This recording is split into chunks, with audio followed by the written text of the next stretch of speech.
Yes. Hello, my beautiful friends. What an amazing day it is. Welcome back. I hope your week is unfolding oh so beautifully well. We have a great stream planned ahead. We got to talk about these documents that the Democrats dropped today to try to smear the president with very clever redactions. You can see they published these materials and they said, oh my gosh, Epstein and Maxwell were emailing each other. And inside those emails, there was some really damning revelations about our favorite president. And the oversight Dems are now getting exposed. This whole thing is just a hoax because just as irritated as many of us are that we had the release kerfuffle with these files, the Democrats are now trying to pervert this entire issue into an attack on the president, pretending that they care about justice for victims or whatever. They do malicious things like this, and now they get caught. They get busted. The Oversight Committee says, we know who is behind those redactions. Her name is Virginia Gouffre, and these documents were from her. But the Democrats and the Congress people like Jasmine Crockett, she was out here, all saying, well, we don't really know what's behind these redactions. Same with this lady. But the House Oversight Committee, the Republicans, they released the document. Okay, I'll show you exactly what's going on. And what ultimately proves that Trump is not implicated by anything from Virginia are Virginia's own words. And our friend Technofog got those transcripts out for us to review. Now, the Oversight Committee, the House Republicans, they did release a bunch of stuff, over 20,000 pages of materials. I've got a couple of items queued up, including this video of a puppy dog right here going after some chew toys. And we're going to explain what those chew toys are. There's two of them, so we'll come back to those. We got that. The president is reacting to this. Apparently, the White House is calling people like Lauren Boebert, representative, to say, can you please not vote to release the remainder of the records for whatever reason? Thomas Massey's moving forward with a discharge petition. And we got Caroline Leavitt talking about this whole thing today that we'll get to in just a few short minutes. Then we got some pipe bomber news, baby, because, man, we've been keeping our eye on this. Lots of information flying around here. Thomas Massey last night came out and said, we've got now a new whistleblower that seems to corroborate some of the information in the story over from The Blaze. Guys like Kyle Seraphin, Steve Baker, and Joseph Hanneman, who published this article some time ago, we're now trying to figure out what's true. It's been total silence out there from our government. FBI, nothing. Capitol Police, nothing. Nobody wants to talk about it. Many people in the media don't even want to say her name because they're so petrified about a lawsuit, because everybody has PTSD from January 2020, really, and all the post-election litigation that occurred there. But we got questions about this, and we got two reports because people went and apparently talked to the neighbors of this woman, Shawnee, and two different reports. One from Julie Kelly, who has been digging in on this for a long time, and one from the Daily Wire. They had this fella, Luke Rosiak, who also went and talked to some of the people who were in the building. We're now saying, what? We had the FBI staked outside of the building looking for one person when really the pipe bomber allegedly was another Capitol Hill police officer who was right next door. Very strange. So somebody went to go talk to the neighbors, two people, Julie Kelly and Luke, and we'll see what they had to say. And then we'll start to reassemble the timeline on this because Kyle Seraphin was also responding to some very good questions today about when stuff was discovered and how. And we'll come back on all of that. But meanwhile, Kash Patel, his Twitter account is working, so he is reposting things. And he's talking about fentanyl and how we're now getting our hands on that after his trip over to China. And Pam Bondi's talking about that too. So we'll come back on all that. Then we've got a probe into Jack Smith. And Eric Schmidt, the senator, is saying we're now going to be suing Jack Smith for his spying. But for some reason, I just saw this, the House Republicans are seemingly going to oppose this. So as we were sitting down, we saw Mike Johnson just said, we're going to oppose this. And so a little bit of an audible on that segment, but he did just share that. Yeah, here it is. All right, so let me just drag this one over here. He just posted this at 1:30, about 90 minutes ago. And so we're going to add that into that segment right there. A little show prep on the fly.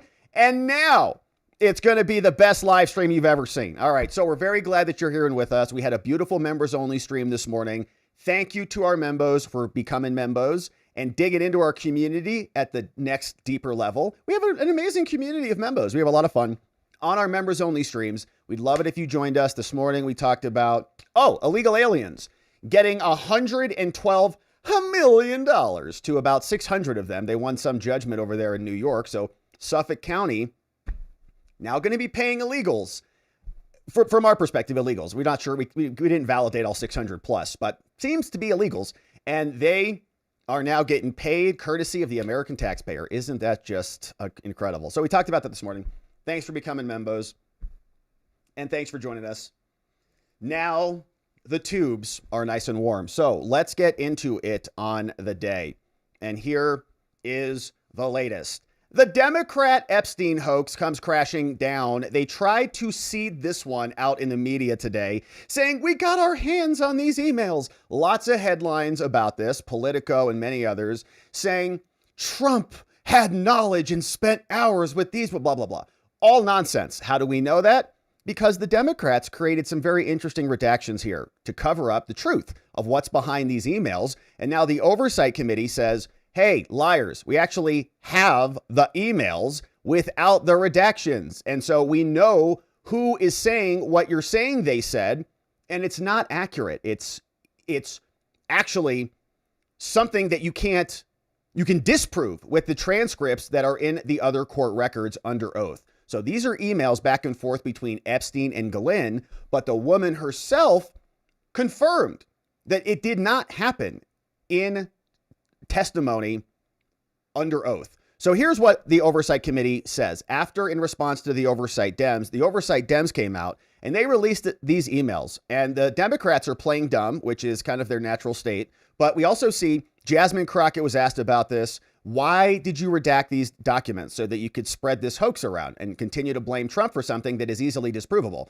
So here's what the emails ultimately said. And even just reading them on their face, they're not bad at all. So it goes from G-Max, who's Ghislaine, over to Epstein. This is back in 2011.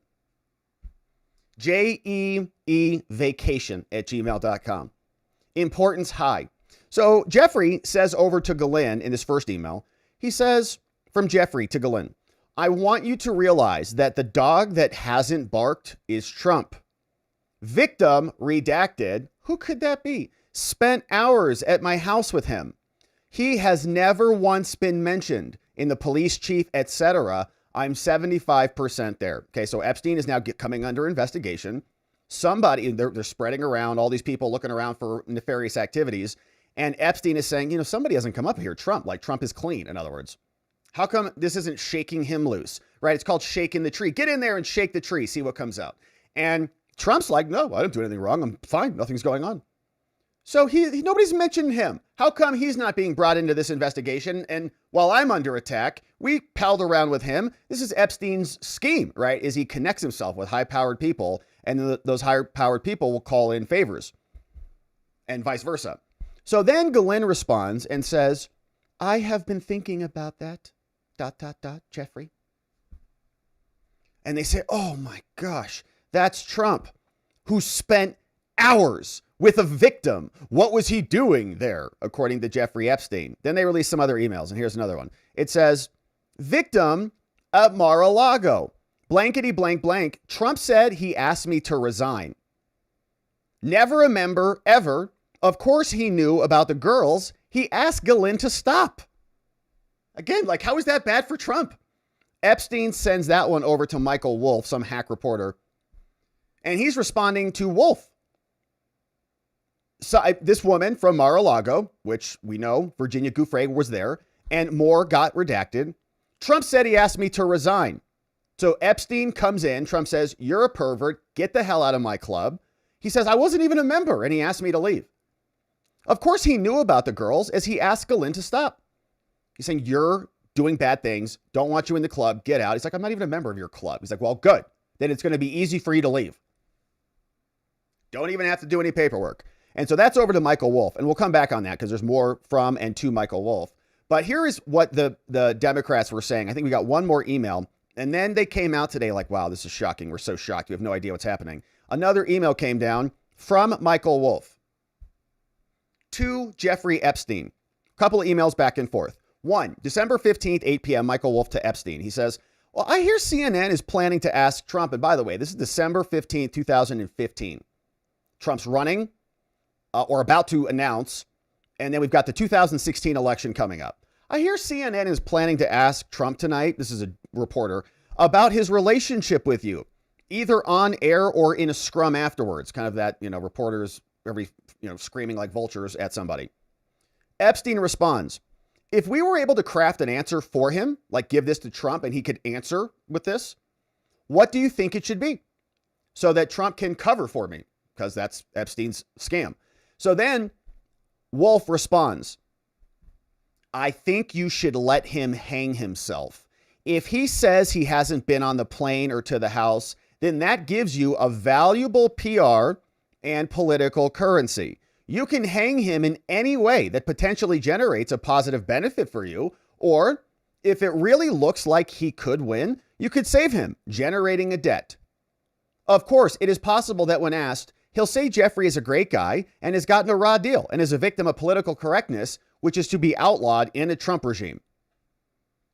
Once again, did anybody in here say, maybe, the president should say the truth about the relationship or something? It's all just engineering a benefit for Epstein, which is the same thing we saw with Stormy Daniels, engineering a benefit from her fake allegations. And the list goes on. E. Jean Carroll, the Democrats, engineering. E. Jean Carroll goes over to a party, meets with George Conway, the Cape guy. Then they have a meeting with Molly Jong-Fast, the liberal psycho blogger. Then they pass this off to Reid Hoffman, the guy who actually went and hung out with Epstein at his island and doesn't want to talk about it. And then they create this whole scam and they prosecute Trump for a Bergdorfing at Bergdorf's that never happened, in our opinion. And all of it is part of an attack. Okay, it's the same thing here. And you can see it in plain writing. Well, let him hang himself. If he hasn't been on the plane, then you can say, I've got evidence you were on the plane. And if there's any other, angles that we can use to create leverage, like at the election, at the last minute, if he's going to win, then maybe you can come out and help him or he can help you. It's all a scam, right? They're all just trying to engineer this. So again, it's not like I think you should let him hang himself because we know he was sleeping with minors. If he says he wasn't on the plane or to the house, like what is that? Is that code for Trump sleeping with minors or something? Then that gives you valuable PR and political currency. Because then he could say, I think he was on the plane or did travel. I don't think he went to the island, but over to the house, maybe in Manhattan, or over to the house, maybe somewhere else, saying, of course, it is possible. He'll say it's a great guy. And that's the email. So nothing really in there. Now, again, Michael Wolff's email was redacted. But it sounds like they're trying to engineer an attack on Trump. Now, okay, so we've got those 3 emails. Democrats come out. This is crazy. Oversight Dems got new emails raising serious questions about Trump and his knowledge of Epstein. Read them for yourself. It's time to end this cover up and release the files. Like, oh gosh. All right, where were you guys, first of all? Last year, nowhere to be found. And we know that when Maureen Comey was prosecuting Maxwell and Epstein, there wasn't much conversation about an injustice that was done when Epstein was dead or when Ghislaine went away. All the Democrats are doing is capitalizing on this to attack the Republicans. Now, again, our position has always been, we want the files. We think that there's a much, much bigger problem here. That's probably even way bigger than Trump, and that implicates our intelligence agencies, foreign intelligence agencies, bunches, of billionaires and all sorts of people that don't want to get caught up in this and may reveal that the United States is complicit in sex trafficking or something like that. Okay, nobody wants it to come out. So we've always believed that. I mean, there's so much energy around this. Epstein was so plugged in. There's so many foreign connections and all sorts of, very, very troubling things that the idea that it was just Epstein and Ghislaine and they were just getting inappropriate massages somewhere and that's it. We just put a bow on this thing has always been a joke. But the Democrats never cared until this became a wedge issue and an opening against this administration. And unfortunately, the administration's response in the original release, we promise we're going to release everything. Then, Cash and Dan come out and do their little, lecture to us. Then we get the binders and then they reverse course like on a dime. And we all got whiplash. Like our necks are still hurting. Like, what the hell? They were running out there with binders. We just hit a brick wall. What happened? Democrats now are pumping this fakeness. And this, I think, when Trump calls out and calls it a hoax, this is exactly what he's talking about. Why did Democrats cover up the name in that document when the estate themselves didn't even redact it in the redacted documents that they gave over?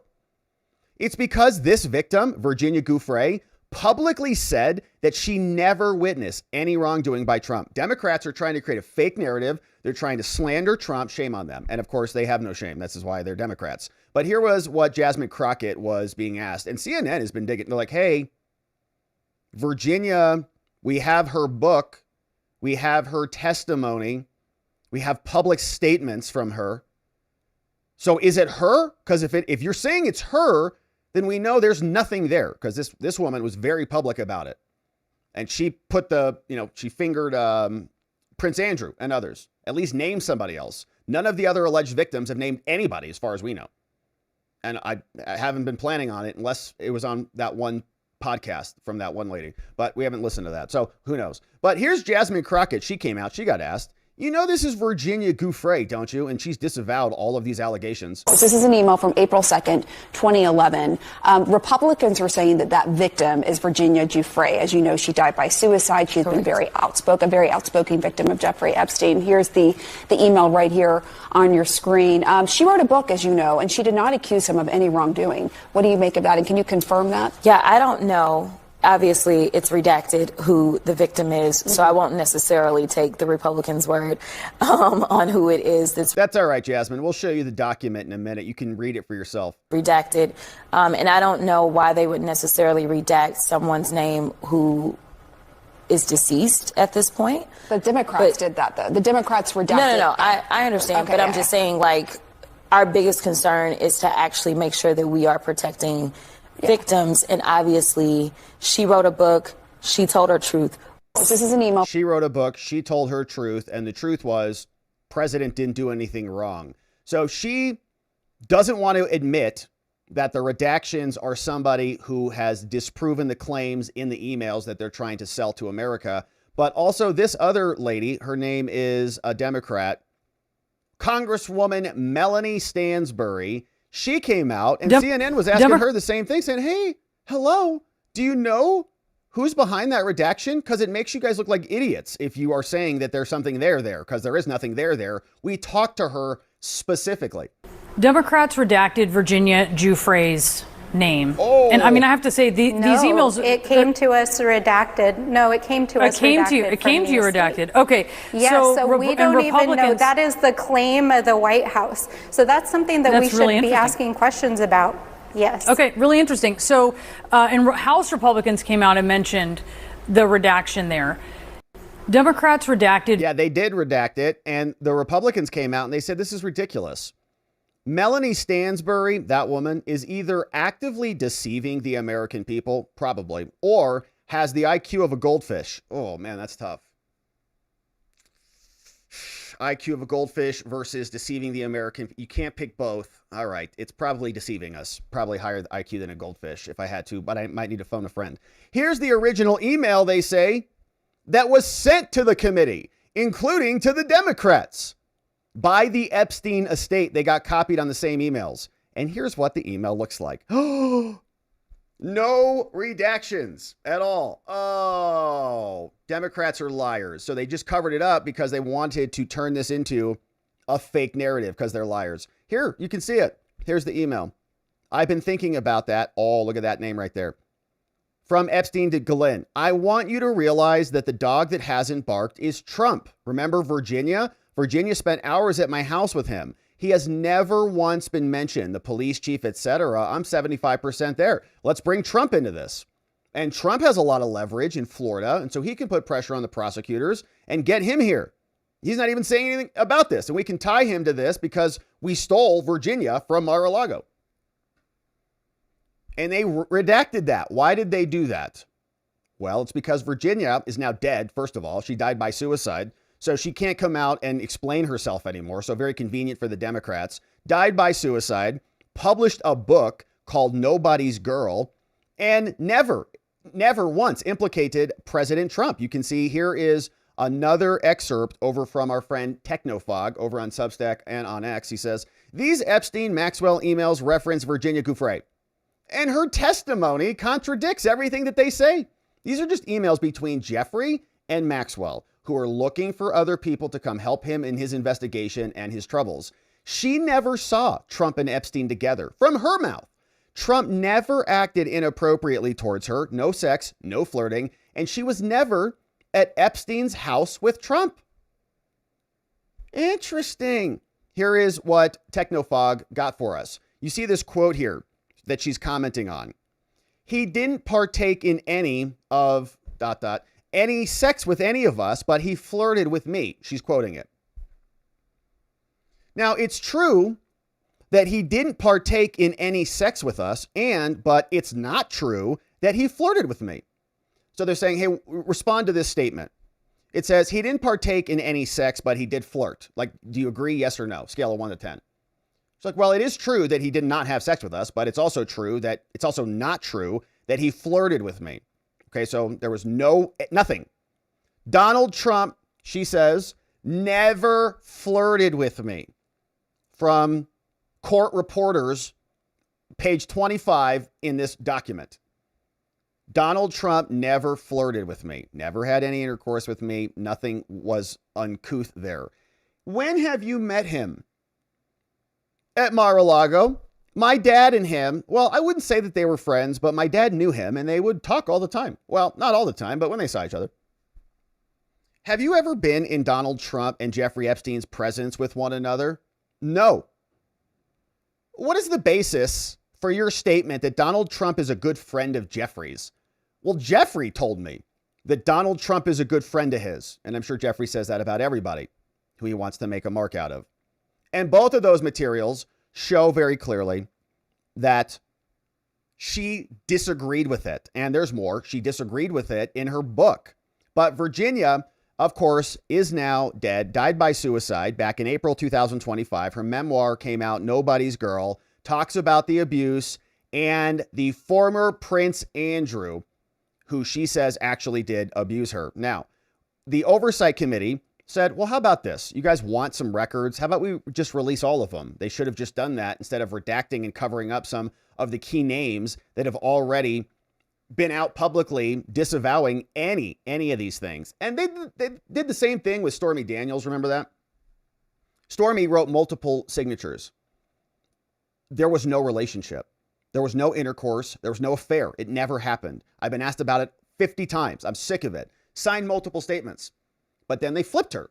And then she went in and said she basically got R'd all of a sudden. Kind of that came out of nowhere. So same thing I think is happening here, except Virginia Gouveia is now dead. So she can't really come back and disavow this. But the Democrats, as per usual, are sick people. And they have now exploited her death. And they're trying to speak for a dead woman who's already disavowed any of these allegations repeatedly, including in testimony. Now, the oversight says they whine about releasing the files, but they only cherry pick when they have them to generate clickbait. And so the Oversight Committee did release 20,000 pages of materials, and we can look into them and poke around. Many people are. I've got some highlights queued up for us, but this is what they look like when you go over to the Google Drive. It's loading up. You might double click images and get a little nervous because you don't know when you're looking at the Epstein files what's coming next. So let's just click one of these.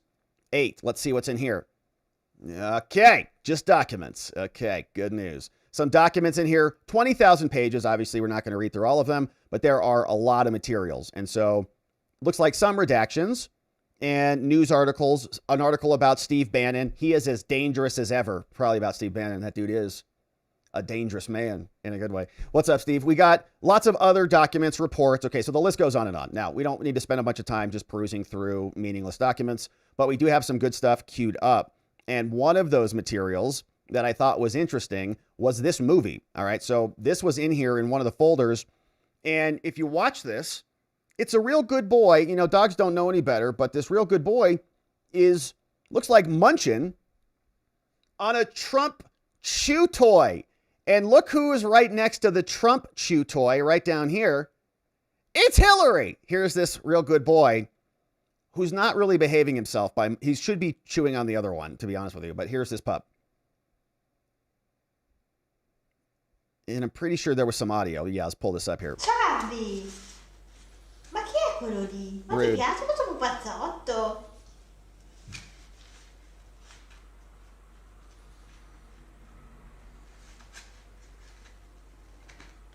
Okay, so that's one of the videos that's in the files of the Epstein estate that they sent over for whatever reason. Another one, which was interesting for all of our marketers out there, you can see we've got this report over from the Epstein estate. It's the Epstein estate House oversight document. And if you've seen a report like this or done any marketing, you can see what they're doing right here is trying to basically rig the search results or adjust the search results. It's called SEO, search engine optimization. And here it looks like an old campaign because this is an old version of Google, like very old. But they say, look what's happening here. Okay, Jeffrey Epstein, this below is an action plan snapshot at the campaign start. They don't like these search results. You type Jeffrey Epstein. This is seen in all major city centers outside of New York. So when you're outside New York, whenever this was, they say Epstein, you get the Wikipedia, you get International Money Man, but then you get all of these problematic search results. You've got Epstein kept a diary of his underage victims. Epstein, billionaire pedophile. Behind the PDF file, Epstein, offender over here. All sorts of bad titles that he does, articles that he does not want on that front page. So then they say, here's what we're going to do. Once we unleash our campaign, then we're going to start trying to strengthen these articles like the Jeffrey Epstein Foundation. We're going to strengthen this one and boost this one and build a bunch of backlinks to lift up those in the search results. And we're going to put these down. Jeff, disgraced billionaire money manager and former Bill Clinton associate from the Huffington Post. They're going to try to push that one down. And then they are going to give reports on this. Okay, we've created backlinks. We demanded removals, whatever. We're strengthening all of these and suppressing the bad results because this dude was a billionaire and they needed to cover up for him in more ways than one. So here's another one, current standings. And they're just trying to adjust the results, right? And this was, I think, an older campaign, but stuff like this is going on every single day all around us as the media war continues. So we saw that. We saw the dog video, and we got some other good excerpts here from these documents from our friend Hans Monkey, who wrote a great book called Swift Boating America, which explains a lot of the Crossfire Hurricane scandal. Says, here's an interesting detail from the new Epstein documents in the 20,000 pages released today. Epstein was concerned about how Alex Acosta, the first prosecutor, would fare in his confirmation hearings. Why would Epstein care about that? This is in 2017 after Trump won and Acosta was going to be appointed over at the Department of Labor, I believe. Presumably because the sweetheart deal he received from Acosta that he got. He's like, oh, dang, that prosecutor gave me a smoking deal, a non-prosecution agreement for all of the other co-conspirators except Ghislaine Maxwell. Okay. And now maybe he says, Hans, that it was just general anxiety that the episode would be brought up again. He's like, oh man, what if he gets asked about this? Like, what if Acosta at his confirmation, they say, well, weren't you the prosecutor that was supposed to go after Epstein? Or maybe Epstein feared that the reason why Acosta gave him that deal could come to light. So here's the email from Jeffrey Epstein and back and forth. Epstein says, who will represent Acosta, the prosecutor who gave him that smoking deal, at hearings when he comes through?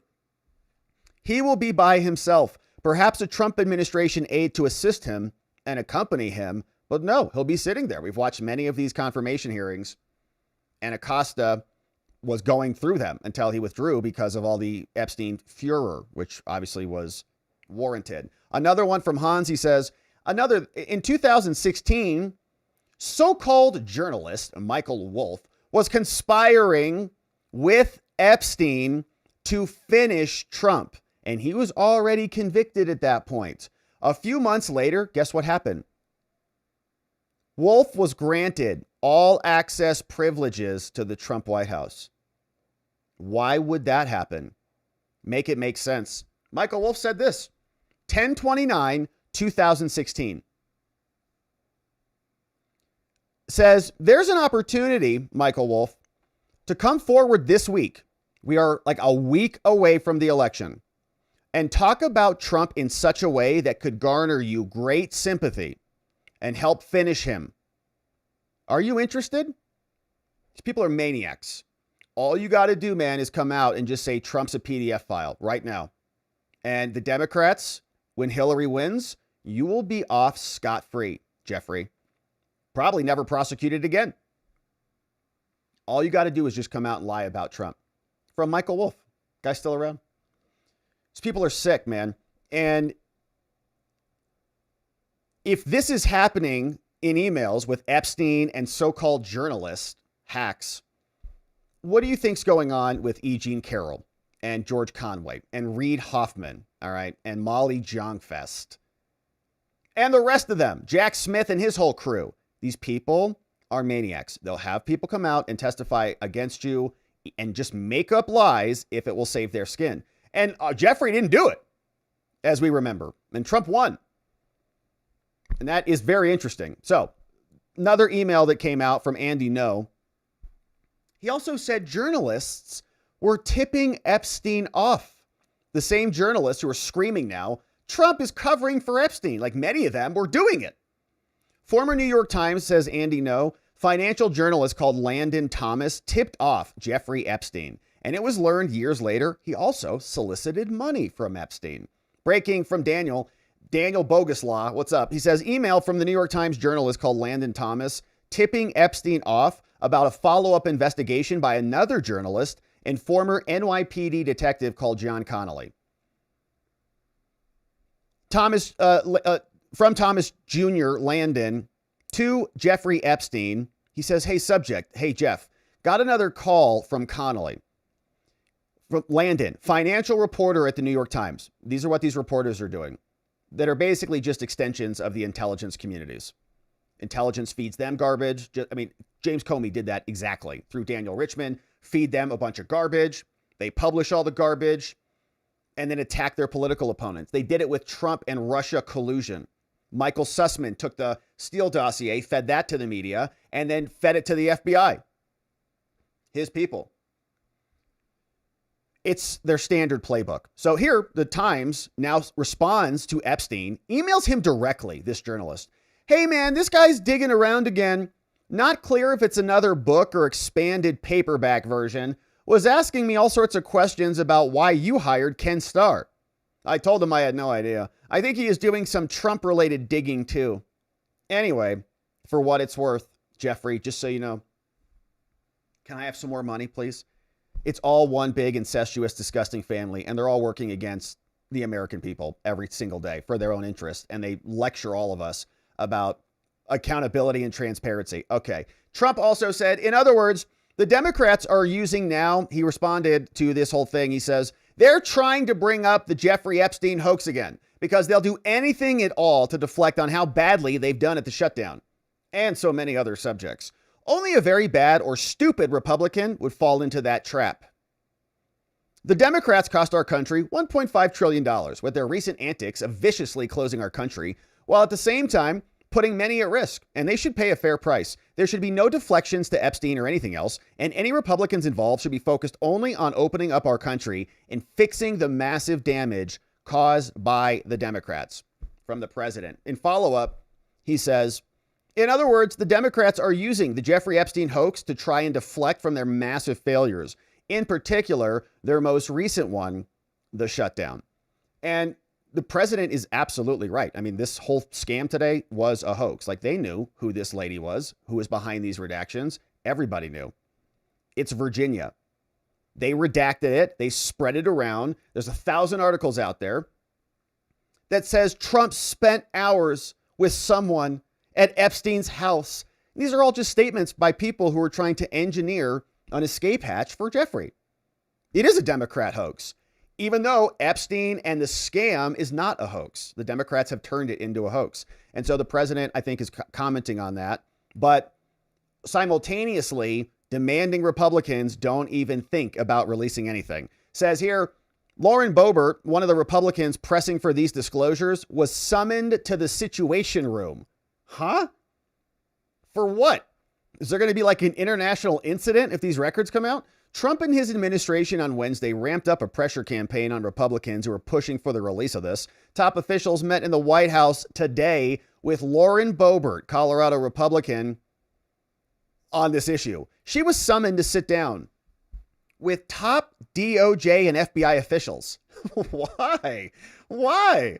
Says, according to two people familiar, one of those people was Pam Bondi and Kash Patel. Both people spoke on condition of anonymity. Caroline Leavitt, the White House press secretary, confirmed the meeting had taken place. She says this is a very transparent meeting. The administration officials are willing to sit down with members of Congress to address their concerns. Boebert was one of 3 Republican women who signed on to this petition. If they refuse to remove their names, the petition is needed to reach 218. But even if it passes, it's going to be dead on arrival in the Senate. The whole thing's kind of, I think, just a political gimmick. In other words, the discharge petition, my understanding on how this works, and I'm not a congressional scholar or ologist, but normally when legislation is introduced, you refer it to a committee. The committee investigates it and then refers it to the full House. A discharge is to get around the committee, got to reach a certain threshold, then arguably you can take it to the floor and then have a follow-up vote. It would still need to go to the Senate. The Senate would still need to send it to the president who'd sign it. It's not going to happen. But they're getting a lot of political mileage out of it. Thomas Massie and Ro Khanna are playing patty cake with each other. Yeah, Epstein. They're going to have another stupid press conference, bring out some other women who apparently, as far as we know, were not touched by anybody else. If they were, maybe they should tell us who that was. They said, why should we? Well, do you have a list of people who did some of this abuse? No. Well, yes, we do. We're going to make our own list and put it on our podcast. Okay. Can you just tell us so we can, investigate and arrest some people or not? Would you just like to milk this for another 20 years? What's your plan? Even if the measure, or do you want to get settlements with the Epstein estate? Do you want to get a chunk of what's left of that money pile? Even if the measure were to pass in the House, it's not going anywhere. Trump has also been reaching out by phone. He called Nancy Mace.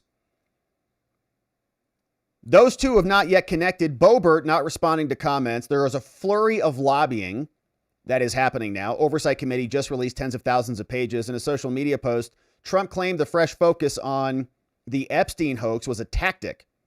It's very stupid for Republicans to fall into that trap. And I just have to believe. I think that there's another reason. I don't necessarily think that Trump is implicated in these in any way. I think if he had been implicated, we would have known about it. Okay. Michael Wolff in the emails that we are seeing today was sending a demand to Epstein. Dude, you will be exonerated. You'll be scot-free. You can do whatever you want on your island with all the Democrat billionaires you ever want. You'll have a freaking free-for-all. Just come out, say anything bad about Trump, lock this up for us. He said no, because there's probably nothing there. Like there's no evidence. There's nothing to pin on him. If Epstein had anything, I think he would have come out and used it. But Trump won. Unless you would say, well, maybe there's something huge there that Epstein had in reserve and he wanted to get Trump into the presidency thinking he was going to win in like a 6% chance. Remember that? And he just happened to get lucky because he's a gambling man. And then this whatever secret dossier has been hidden under seal for coming up on a decade now. And no Democrats who had access to any of these files were ever able to piece that together. And there's also other stories. I think Epstein's cellmate said that Maureen Comey, when was prosecuting him, wanted him to turn on Trump and was like, oh, please just give us something, say anything. And it never happened. So if it's not Trump that is directly implicated in it, what the heck is all this about? Why can't we just release the files? What other intelligence assets or billionaires or other people are implicated such that this is like a 5-alarm fire for the White House? They're calling everybody. Hey, Nancy, can you please help? Marjorie, previously a diehard Trump ally, has also been getting into it. And Thomas Massie, of course, they're all wanting these documents released. And today, Massie says they're going to have their 218th vote for the discharge petition, likely going to proceed to the floor and then come back out in a couple of weeks with a floor vote, right? So you'll bypass the committee, go straight to the floor just after Thanksgiving break. How will your congressman vote? Yeah, it's a good question. I think there might be enough votes to get it through.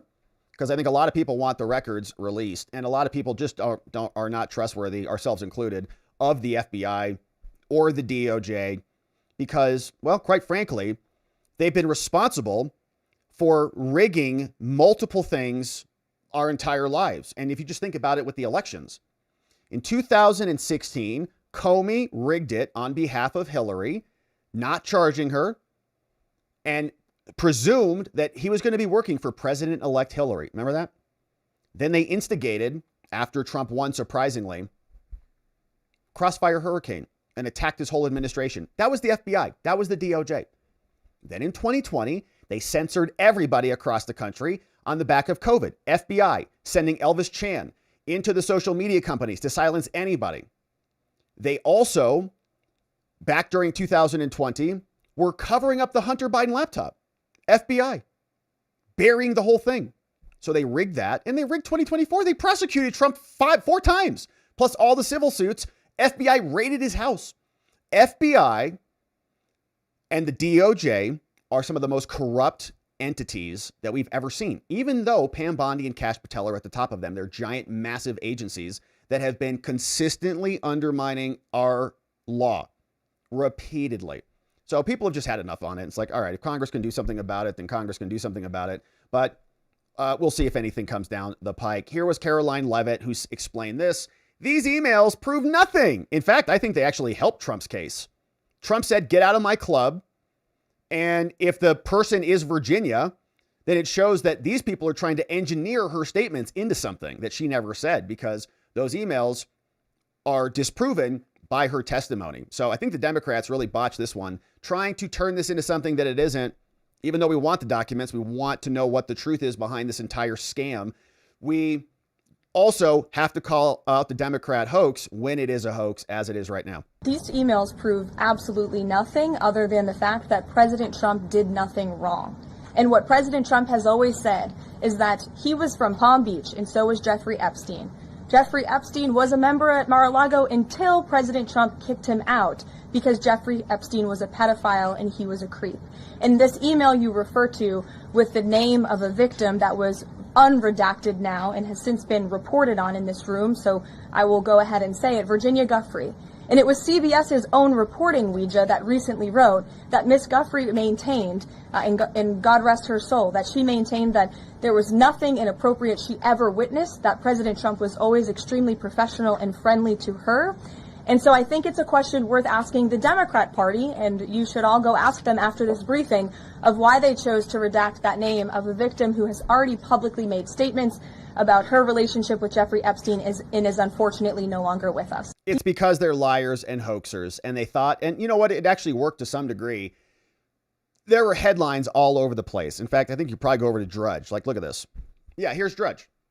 Yeah, look at this. All over the place. Epstein emails. Trump knew about the girls, spent hours with the victim. Don was blackmailed. Read the release. Impeachment odds are going. It's just all ridiculous nonsense. Okay, they're just liars, and they know who this person was. They know that the actual individual who they're exploiting in order to make their political point disproves the very claims in those emails or in their stories about the emails. And so we'll keep our eye on this one, see what Congress ultimately does on that discharge petition. Thank you for subscribing and joining as we do. Now, we're not done yet, my friends. Let's turn our attention to the pipe bomber, shall we? Because we want to know what's going on over here, too.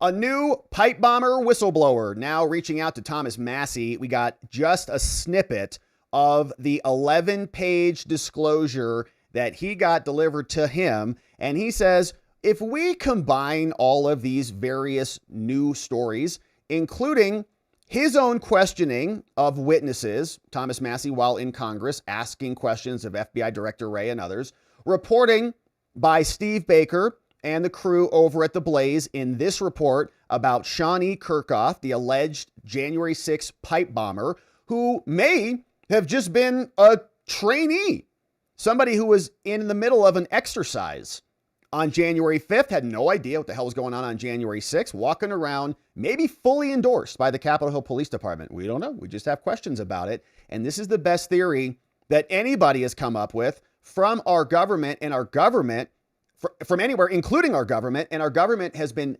completely silent about any of this. They put out a $500,000 reward. They said, public, help us. We can't find anybody anywhere unless you're a J6er or you protested at an abortion clinic or something. Then we'll invade your home. But please help us. Steve Baker and Hanneman, they came out. They said, oh, yeah, here's some help. Can you validate this for us? They said, no, we don't even want to talk to you about it. Get out of here. It's not even, don't ask us questions about it. They haven't said anything. So now we have a new whistleblower from Thomas Massie, and they gave us a little snippet here. They said, based on my questioning, Steve Baker, The Blaze, this new 11-pager, and I hope Thomas Massie releases this whole document. I believe management at the FBI, says Thomas, has been covering up or has been grossly incompetent. Yeah, either one. Revelations about the pipe bomb investigation require answers, Kash Patel, and he's not said anything about this, but he is talking about fentanyl today. So here's what the whistleblower document says. The Honorable Thomas Massie receiving this over in the congressional building. It says, this is protected disclosure by an FBI employee to the United States Congress relating to gross misconduct by the agency. November 10, 2025, went to Massie. I'm presuming this is an active FBI employee because it says disclosure by an FBI employee, not a former FBI employee, an FBI employee. Dear Congressman Massie, pursuant to the law, please accept the following as a protected disclosure from this person in this agency relating to serious misconduct by the FBI. This person in this position, he or she believes that there was gross misconduct and or fraud in the January 6 U.S. Capitol pipe bombing case and is providing this information to show that after FBI agents came within yards of the person who has been identified as the likely pipe bomber, the FBI surveillance team agents were ordered to cease their investigation. They were denied permission to conduct at least one logical interview, immediately removed from the surveillance, and reassigned to do general leads work. And that corroborates what Kyle Seraphin reported to The Blaze that they published in their article. And let's revisit that just for context, because next we'll talk about two people who went to validate that information to say, whoa, where were these FBI agents pulled from? They were monitoring these buildings. They were pulled out of there. Why?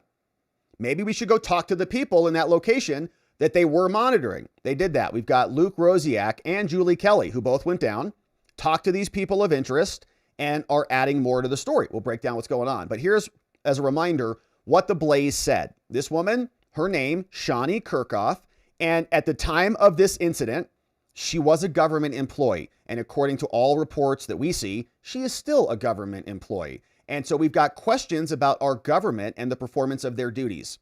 And I understand not wanting to go after a private citizen or somebody. These are strong accusations and everybody's skittish. Nobody wants to be sued for defamation or any of these things. But she works for the government, and the agencies should respond to allegations that they have themselves incubated by asking for the public's help. The public is helping FBI. The public is helping Capitol Hill Police. You guys put out rewards for this. We're trying to help. So can you help us help you? Help us help you. Can you just respond to something for once? So here they write Shani Kirchhoff. She hasn't denied any of this. And again, we're not accusing her of any wrongdoing. She may have been following orders from somebody else. But we got a gate analysis, just like Arnold Schwarzenegger in Top Gun. No. The other one. That was with Tom Cruise. True Lies. Oh, man, I almost had to do something to myself. That was not good, because if I forgot that would have been a bad one. All right, so a software algorithm analyzes the gate, and here's more from Kyle Seraphin and this part of the report.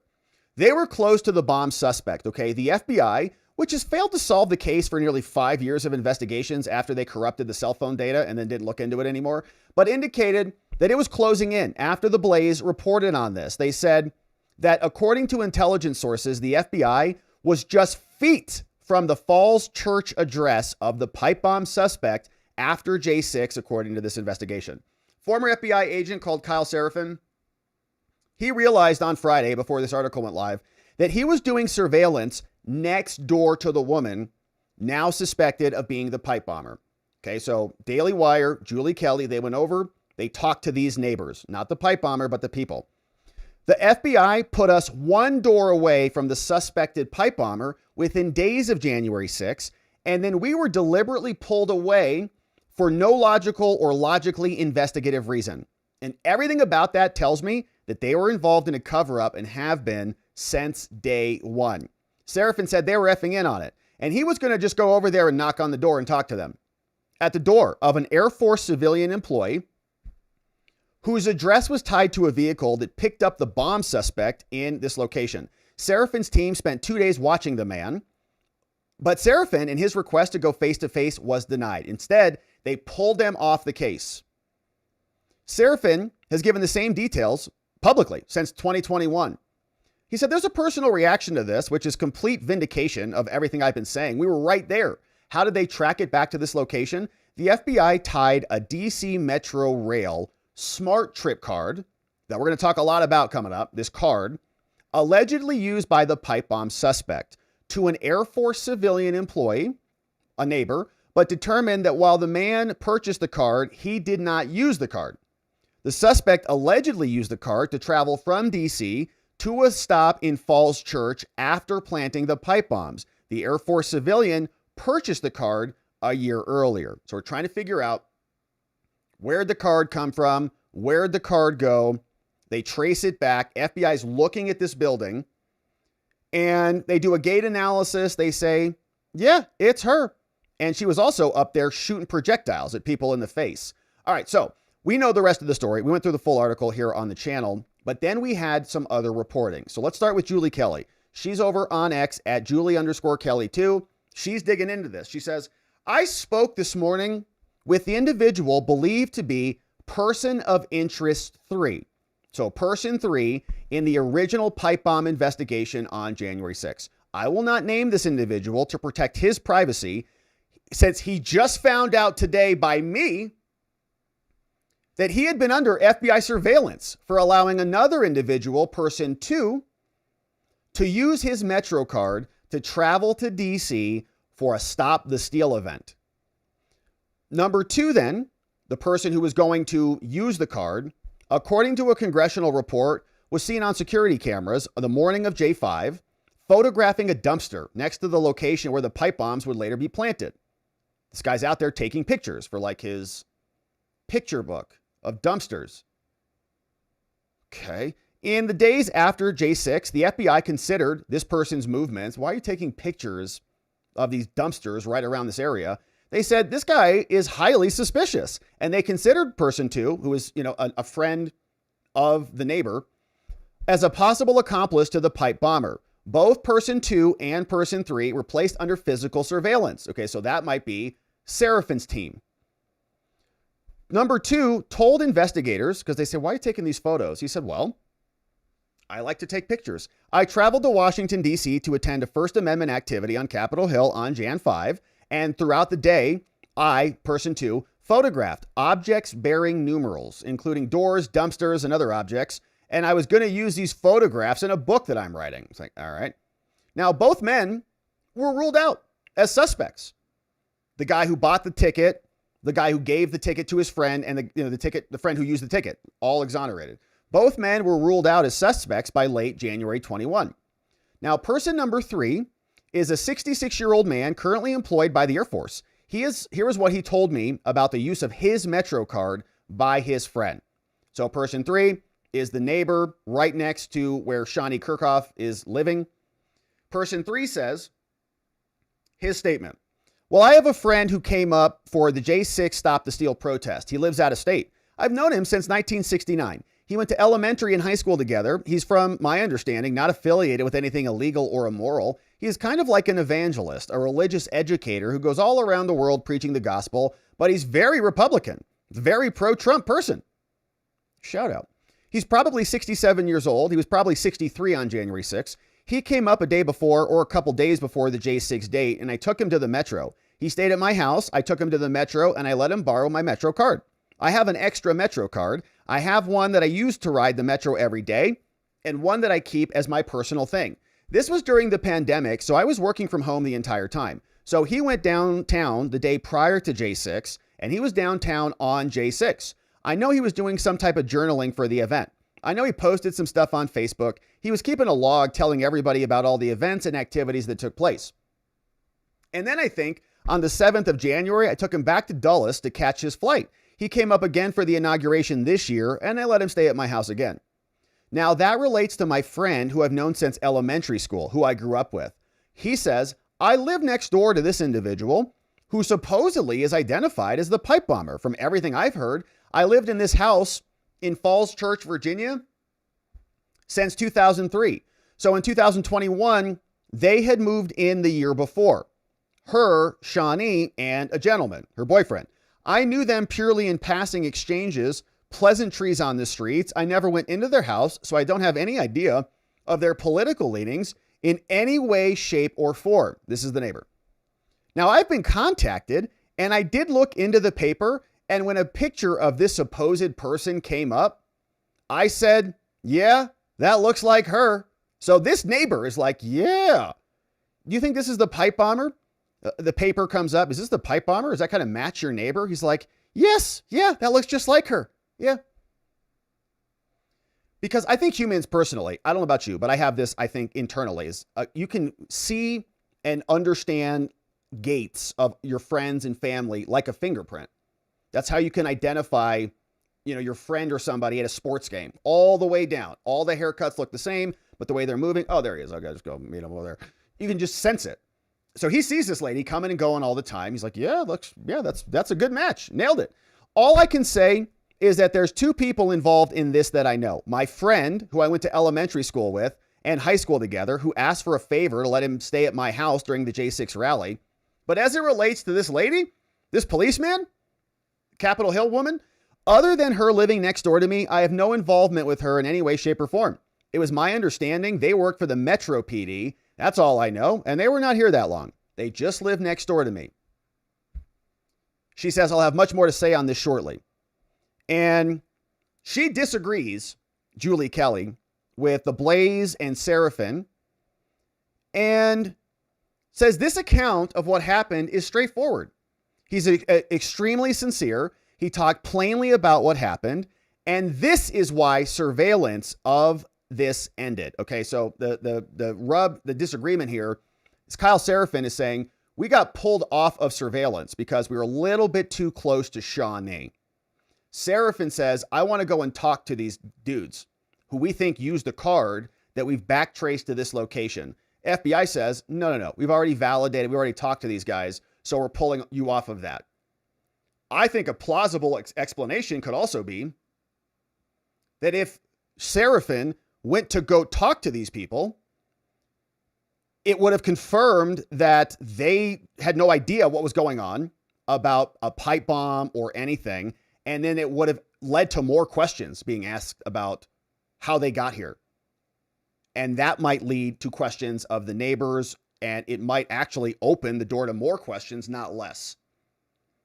So they could have been pulled off because it was a dead end, or they could have been pulled off because they were too close.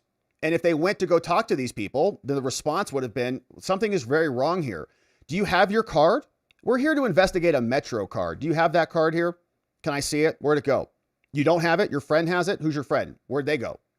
Okay, can maybe they get it? Did they say they lost it? Did they say they threw it out? Did they say it was dead? What happened with it? Can you show it to us? Nope, no questions, no physical interfacing. You guys are pulled off of this, and now you are protecting, right? They're investigating the envelope. They're close, but not there. It's like hot, hotter, too hot. All right, so now you're pulled off the case, and now we got to dump you out somewhere else. So I think it could be either one. But she talked to this guy and says, this is not a whistleblower report. Julie Kelly is, I think, not in favor of the current story as it is being presented. But she's not the only one who talked to these people. We also see that Luke Rosiak over from the Daily Wire went over there and says, the man who owned the Metro card that law enforcement believed was linked to a person of interest on J6 spoke with the Daily Wire, saying it was not his neighbor, Shawnee, the Capitol Hill officer, who used the card, but in fact, it was just a friend of his.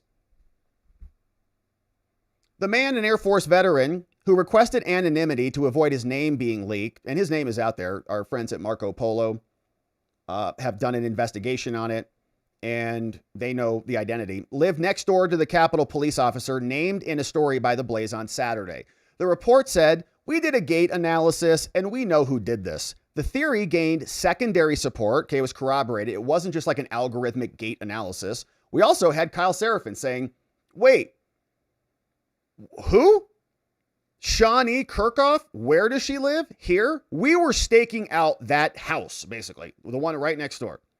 He says that's bizarre. So we did have some evidence that brought us into this arena. The theory gained support from the fact that she lived next door to somebody who had already separately been on law enforcement's radar, something that seemed like a mathematically improbable coincidence. What a shocker. The Daily Wire confirmed that law enforcement suspected a particular Falls Church, Virginia man and his Metro card of being linked to the case, and also that the Capitol police officer was in fact his neighbor, literally sharing a wall with the guy. So the Daily Wire went over there. They interviewed the dude. He said it was his understanding that the neighboring unit was in fact occupied by two Capitol police officers, the female and her boyfriend.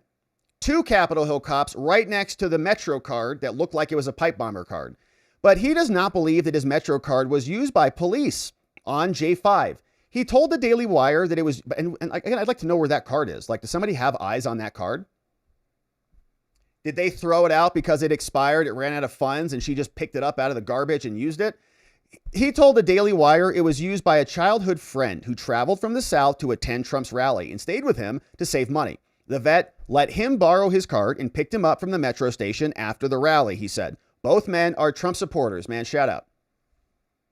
About a week later, in 2021, he got a call from law enforcement. He believes it was the Metro Transit Police asking who used the card.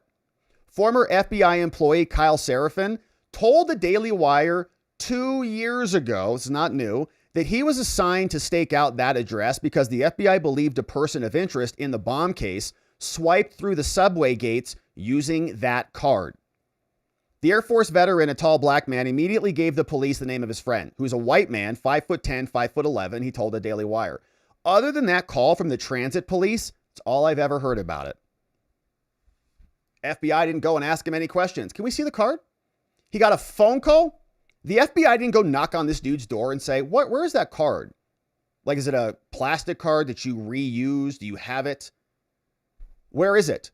Other than that call, that's all I ever heard about it. No one else came to talk to him at all. Kyle Seraphin wanted to go knock on his door and ask a couple questions, and he was pulled off. The Air Force vet said he went to school with the man decades ago, but had not remained in touch until reconnecting over social media. The vet is 66 years old, happy Veterans Day, making the friend about the same age. He said the friend spent large portions of each year in foreign countries spreading Christianity. He would probably be the last person on God's green earth that would be involved in doing anything like that, which is what they always say. After receiving the call from the police, the flummoxed vet called his friend to tell him what had happened. I said, "Do you have a secret life that I don't know about?" He said, "No." Now, by that time, law enforcement already made contact with his friend as well. When I told him about it, he told me he did have a conversation with those folks. The police seemingly ruled him out as a suspect. The Air Force vet also declined to name the Southern Evangelical to the Daily Wire, but said he had provided the name to police and he would fully cooperate with any law enforcement or court inquiry if they care. He said the friend came back to town for Donald Trump's second inauguration, where he annoyed the vet by insisting on wearing a Trump hat. He's wearing his MAGA hat everywhere. I felt like, oh my God, how did I get myself involved in this? That time he said, "You have to stay in a hotel, man. I can't deal with your hat. Get out of here." Now, the development does not rule out the fact that the police officer identified by the Blaze could be the pipe bomber. However, the theory would solely rest now only on gate analysis. And again, I don't see how that is exactly. I still think that so if the pipe bomb, like, where's the card? Does anybody know where the card is? So a friend could have used the card and maybe somebody else used that same card. And the fact that this, these people were not the pipe bombers doesn't mean that the FBI's evidence that led them to surveil wasn't accurate and that they were damn close. And maybe they were pulled off because they were too close. And this training exercise was brought to their attention and they said, all right, here's what went down. Can you not clone a card? Can you not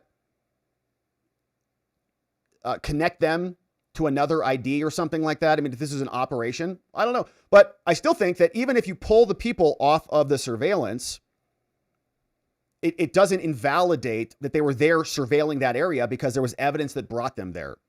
Now, on January 25, a congressional report on the J6 pipe bomb compiled by Loudermilk described a similar lead. According to the FBI, after taking pictures of the dumpster, person of interest 2 walked around the Capitol complex, met with 2 other subjects, returned to the same alleyway behind the RNC, then entered the Capitol, rode to the falls in Virginia.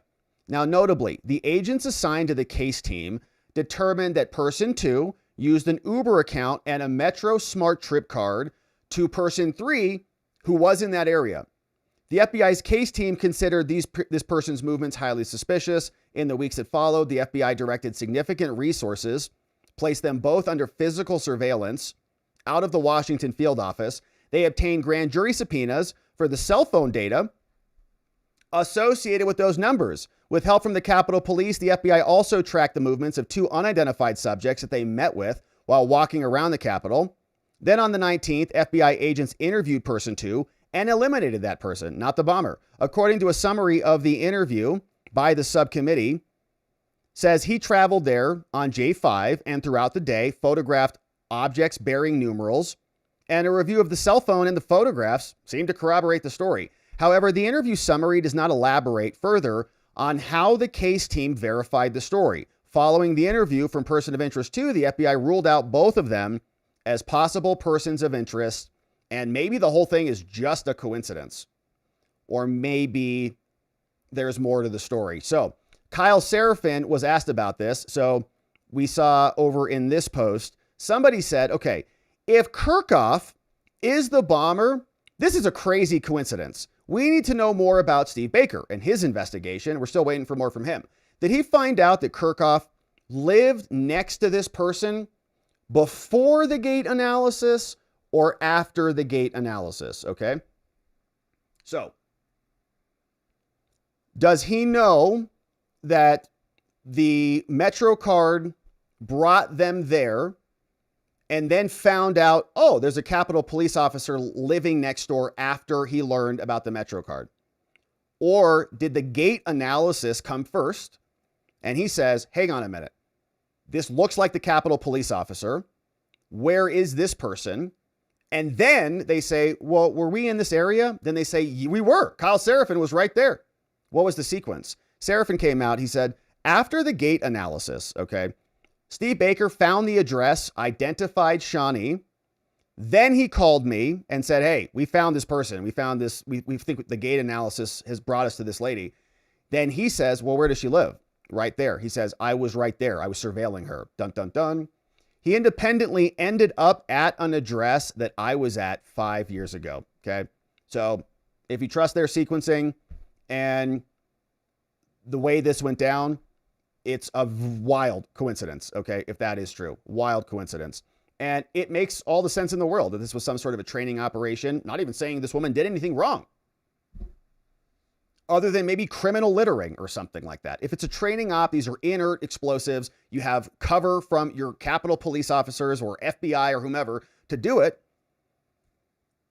Then we should be able to know more about that. And the FBI or the Capitol Police should come out and protect their agents and disavow all of this so we can all stop speculating about it after the FBI invited us to do so by offering a $500,000 reward. Now they're just being mum about it. So we've got couple competing theories. Julie Kelly seemingly saying that there's not enough there. Seems like a big fat coincidence. On the other hand, we've got some interesting connections where cards and Capitol Police are ending up as neighbors right next to each other after we've got some other corroborating evidence in the form of gate analysis that is seemingly connecting the dots. So we're obviously going to keep our eye on this. Kash Patel could come out with a very simple post and just say, we've investigated all of our leads, and we're going to continue to do so. We stand by the men and women of the Capitol Police. We appreciate the public's concern, but we'll let you know when we have more substantive leads and plan to be releasing more information on the status of our investigation soon. Cash, just post that.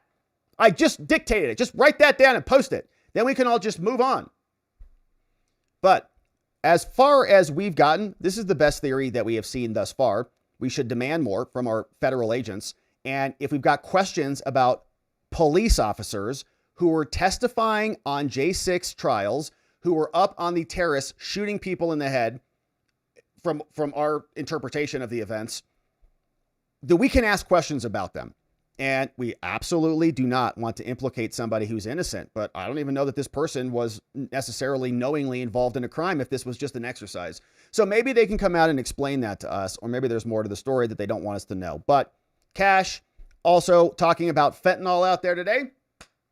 So he can talk about some things. Under Trump's leadership, said Pam Bondi, stopping the flow of fentanyl from China will save tens of thousands of American lives. I'm sure that's true. Thank you, FBI Director Cash, for being a key part of this to stop this poison coming in. And do we have any real belief that the Chinese are just going to abide? I doubt it, but I hope so, because, drugs are horrific. But they're out talking about everything except this pipe bomber allegation. And we appreciate all the perspectives from everybody here. We appreciate Kyle Seraphin, Steve Baker. We appreciate Julie Kelly.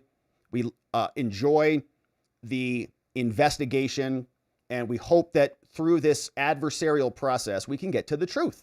And it'd be very helpful if the FBI or the Capitol Police or anybody could come out and answer some questions for us. But I think you could still pull people off of that investigation if they were onto something. You don't only pull people if they're not onto something. And I'd like to actually know more about what all of the evidence was that led them to that arena. So hopefully we learn more. But pipe bomber whistleblower now speaking to Massey, seemingly corroborating Kyle Seraphin's explanation on this and saying that there is serious misconduct by the FBI. It's either grossly incompetent or it is a cover-up. So we'll, of course, keep our eye on this one and see what else is out there. Thanks for joining us as we do. All right, now we got one final update on the day. Before we hear from you, Jack Smith in hot water. The Senate is working to be able to sue him. We got Eric Schmidt, one of the senators who got spied on by Jack Smith's thugs and the Biden administration, came out and explained exactly what's going on in this new Senate bill that allows the senators to sue Jack Smith and other deep state hacks for violating their rights. And what's curious about this is we have a little bit of a rub because the House Republicans may not be down for this because, they didn't get spied on as much. So here's what Eric Schmidt posted. The government reopening soon, they tell us, and they put in this little provision in there that brings some accountability over for Jack. He says, last night while I presided, the Senate delivered both a funding bill and a private right of action to sue Jack Smith and his lawless goons. We are going to drag Arctic Frost from the court of public opinion to the highest courts in the land. Now, here's why this is such a big deal. This is what's in the bill.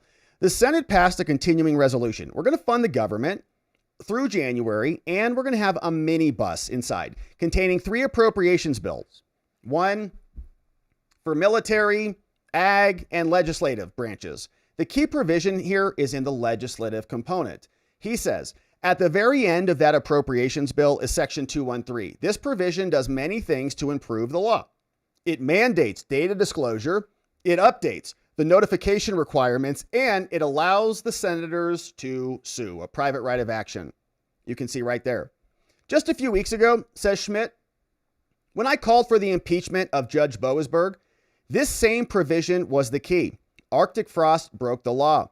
However, there was no cause of action in the law. There was no criminal penalty. The only thing we could do was impeach. And so these claims now can be brought against retroactive violations. Anything that happened after January 1, 2022, we should be able to sue about. And this encompasses the entire Arctic Frost subpoena frenzy that Judge Jeb Boasberg rubber stamped.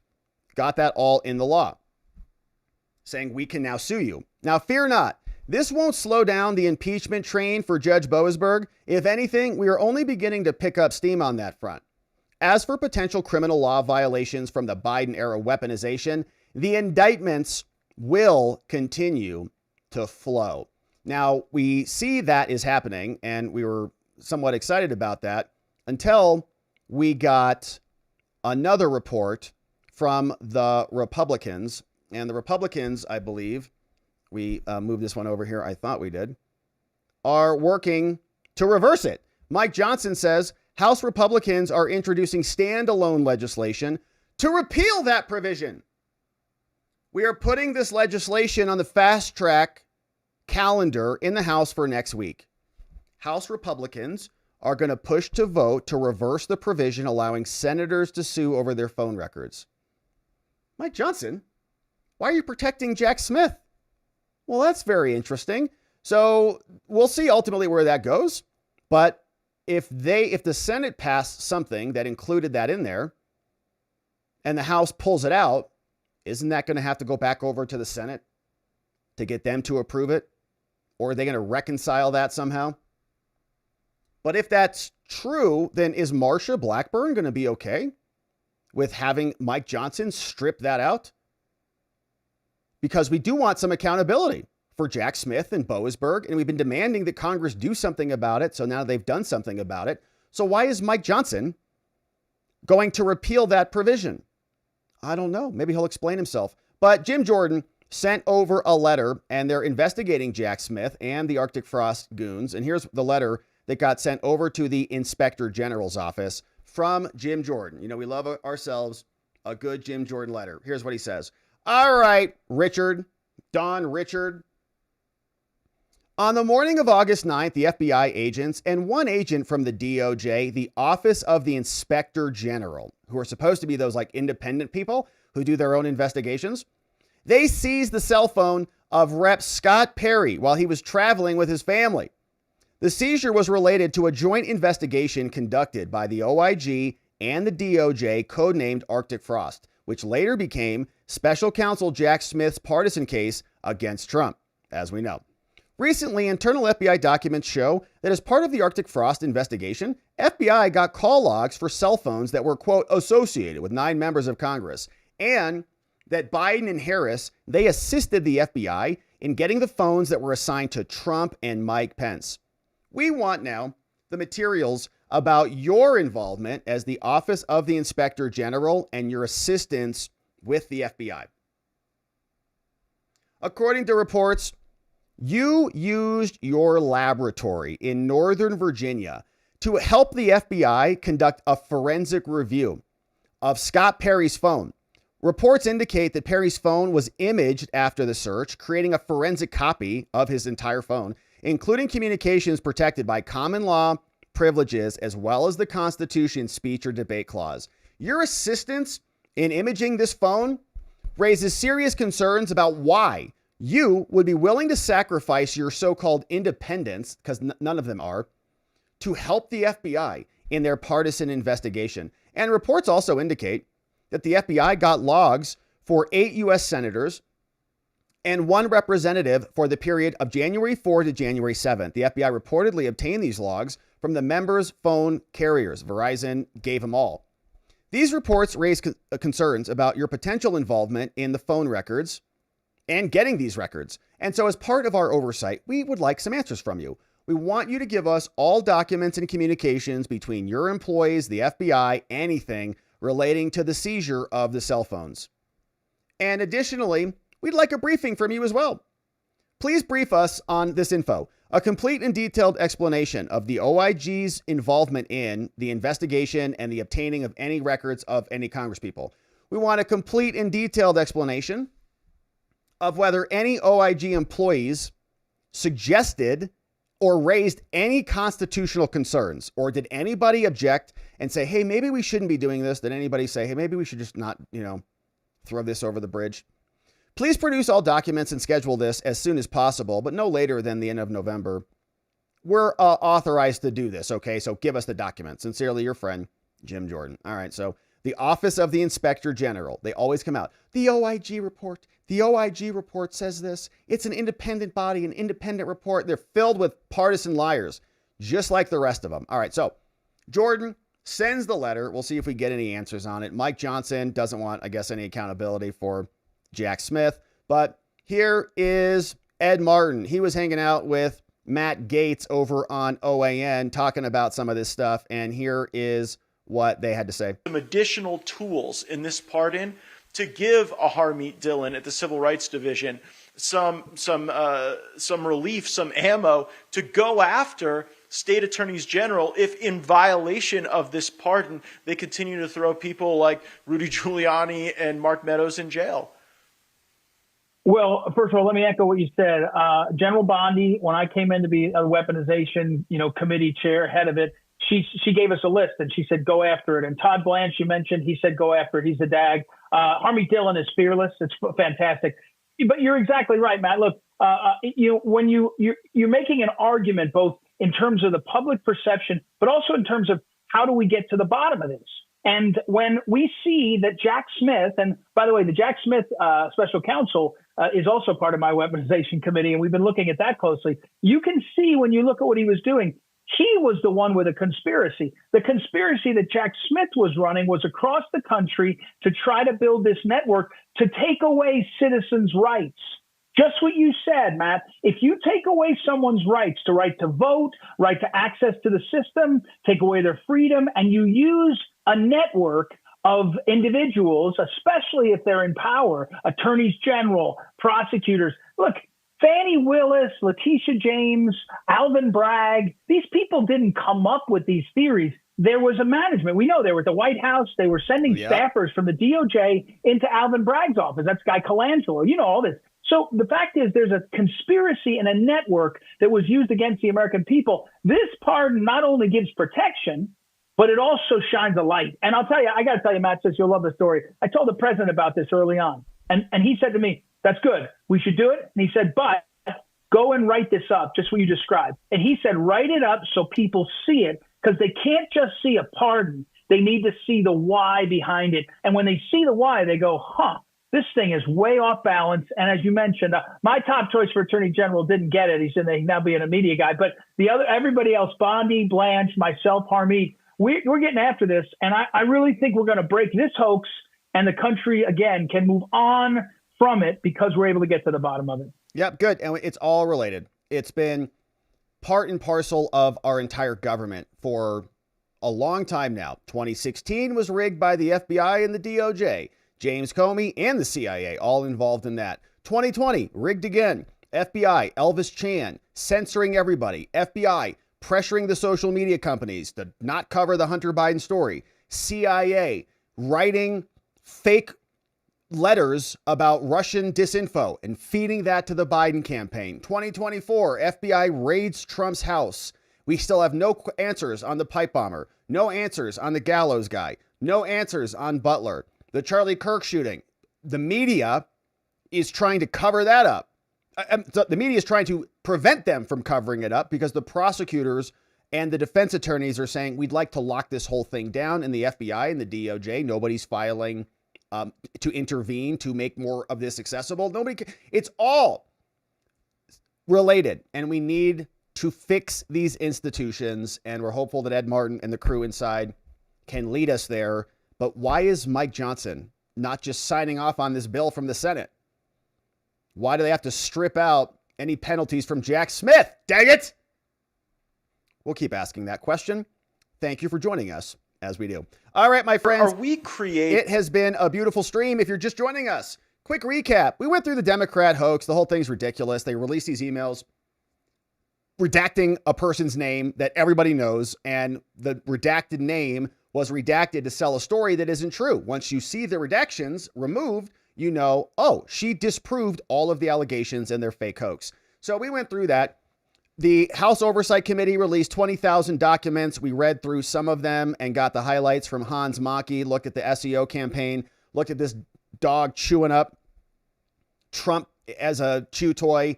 We saw that journalists were tipping off Epstein. Epstein was very concerned about Costa and other prosecutors there. And Trump says this whole thing is a hoax, okay? Meanwhile, he's calling people like Boebert and Nancy Mace to say, do not vote to release the rest of these documents. Why is that? What is in there that is so concerning that they cannot have it released? Every time the Democrats come out and try to smear Trump, there's nothing there. We've seen it repeatedly. So what else is there if it's not that? Hopefully we get answers on that. So we talked about that. We heard from Caroline Leavitt. She says the president is not implicated in this, so move on.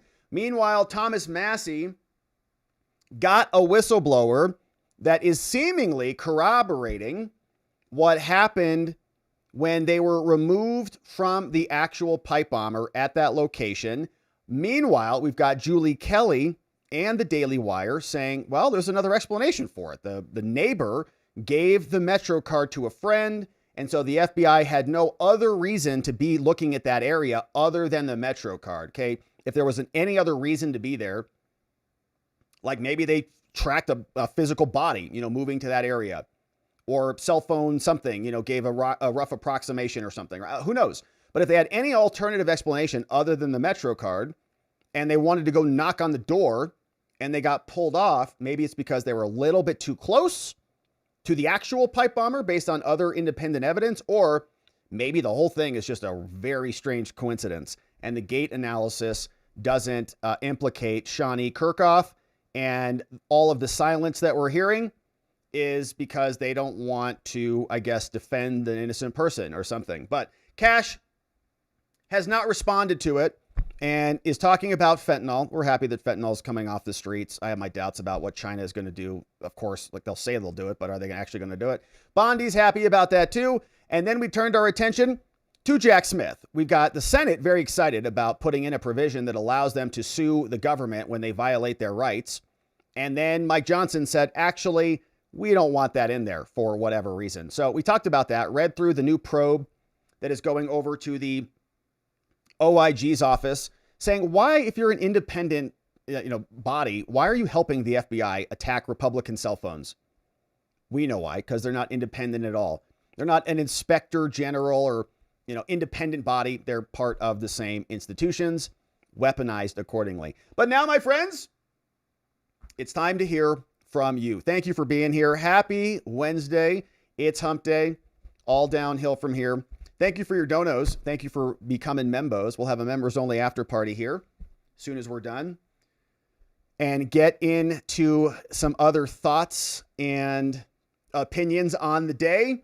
It's Wednesday. What's up? We got Muffin Rando, Donut, John clipping for us. Thank you, gentlemen. Don, redacted emails and articles. Fred Lucas at the Daily Signal. Man, shout out to Fred Lucas at the Daily Signal. Thank you, Don, for the plug over there. We got 3 babies. Man, thanks for doing the math for us. Darren McNeil just became a membo for 3 full babies. That's a long time, man. Thank you very much, Darren. We appreciate you being here for so long. B-Man. Reid Hoffman was with President Trump on his recent trip to the Middle East. Things that make you go, is that true?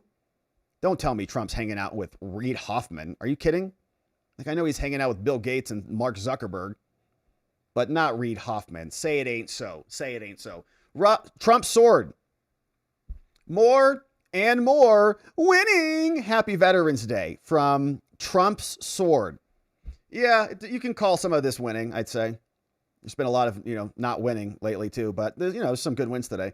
I like that we have more documents released. Always happy about that. We've got new theses and new theories on the pipe bomber. Happy about that. Even if some other people out there are mad at each other, we're happy about it. We've got also, so we're winning on that. And maybe Jack Smith gets sued. So there's some winning there too. So that's cool. You're a glass half full kind of person. Thank you, Trump sword. Jonah Finn. Yeah, the emails are a distraction from the Democrats folding on the shutdown. Totally. Yeah, they needed a new hoax, which is why that one was so obvious. But they got obliterated in the shutdown, apparently. And it's kind of hard to make sense of that. But man, the Democrats, like the reaction to the thing, even if the thing is not that bad, like for them, it's just like, you're just continuing more of what we're already doing, that you were already in agreement with. But their reaction has been so bad, man. The Democrats needed to, it's like a light switch. They just turned this one on, lost the shutdown. This one just comes out of the woodwork. But this one was pretty easy to debunk. It's like you guys redacted it to fake this hoax. It's very clear. Hey, what's up, King of Biltong? Premium Biltong from Biltong USA. It's high protein, keto friendly, no additives, U.S. source beef, authentic South African flavor. Get some right now over at biltongusa.com and use code Robert. You'll save 10% off and you'll enjoy the delicious Biltong. Chubby says, you know, two things I find highly suspect of this story. The surveillance was not pulled because they were too close and that she had a boyfriend, let alone a live-in boyfriend. It's like a boyfriend. Yeah, right. And they were both cops. It's pretty interesting. Pretty interesting about that. And apparently I was talking to Garrett Ziegler from Marco Polo today. We had a nice talk. Shout out to Garrett. He said, and make sure you're following them. They're doing some good reporting on this stuff. He said, there's going to be some interesting things, probably, like that are much deeper, involving boyfriends and the extent of this. I think we're just scratching the surface. So hopefully we get a lot more on it, but at least we're seeing some progress. Even if it's not right, at least they can say that's not right. You guys aren't close. We already validated this and you're off the mark. At least we now know. Michael Manson, what's up? 32 months as a membo. Thank you, Michael Manson, for being here. Thank you, Robert, for all you do. Thank you, Michael. Couldn't do it without you. Thank you for being a membo, supporting us all this time. Been through a lot of stuff together, man. We appreciate you. Hans, who has to pay if senators sue with their special powers and protection? Bet it is you and me. Yeah, it is. But it's coming out of their budget, basically. Like the only real penalty that you can have against the government is money, or like a dismissal of the case. There's like even money doesn't even really matter because it's not their money. But we'll see if it enters into the law. I think Jack Smith should pay, to be honest with you. He misappropriated maybe $100 million illegally. Merrick Garland, all of those people knew what they were doing. They should not be protected by governmental immunity. They were acting outside the scope of their immunity. Merrick Garland appointed an illegal prosecutor. He knew it. He was asked about it. They did it anyways. So they should all be personally liable for damages. That would never happen, but it's a boy who's dreaming. All right. So my friends, thank you so much for those donos. Thanks for being membos. Thanks for being here. Thanks for sending those in and joining us on the day. We're going to go over to our after party. What's up, Neuro D? Shout out to Neuro D over on X. Come on over to Rumble for a great chat and join as a membo over on Locals. We have great membos only streams. And look at this here from Shakes. We got a bit of a late start, but Chessie insisted we watch now. We both think this pipe bomb business is super weird. Great reporting, Rob. It is weird. It is weird. And you've got, I think, very capable people on both sides of the argument seeing it differently and seeing different things. And we just want some answers. And they asked for help from the public. We're offering help. And they should just respond and say, you're not even close. We stand by our Capitol Police officers.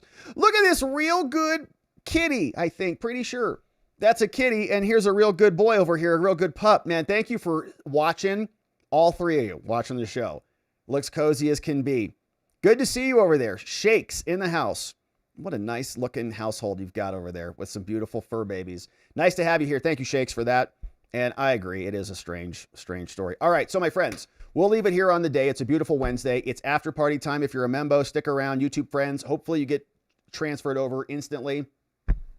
Locals friends, hang tight. We'll be back in just a few minutes to debrief, see what else you have to say about this. But it has been a beautiful stream today. It's Wednesday, all downhill from here, my friends. Thank you to our amazing mods and meme smiths who modded the fort down for us today. Big shout outs to Donut Mind Me, our friend John, Muffin Rando in the house, K-Bean, Carrie B, our friends Neuro D, Dog Digger, and Janek on over at the Rumbles. We've got Geegum Geegum, Elliot, and Just Rhonda all modding the fort down for us, keeping things nice and beautiful. My friends, thank you for being here. Thanks for joining us. Thanks for liking this video on your way out. And thanks for coming back here tomorrow because we're going to get into it again.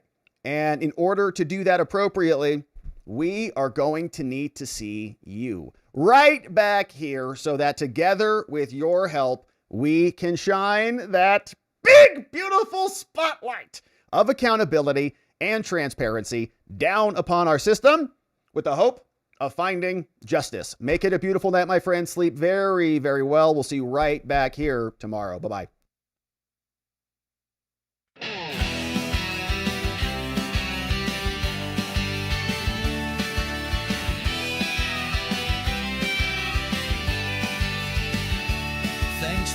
Attention, my beautiful friends, now it's that time where the stream must end. You brought the heat with every chat and line. Together we expose corruption.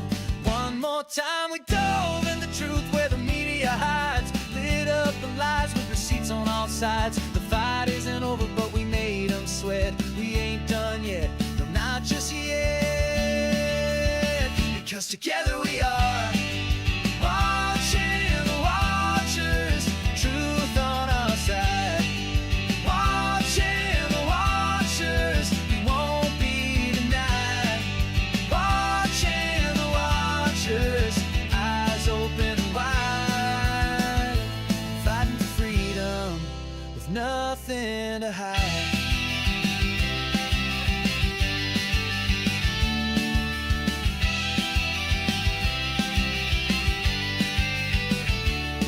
Drop a like and don't forget to share. And bring a friend who's ready to care.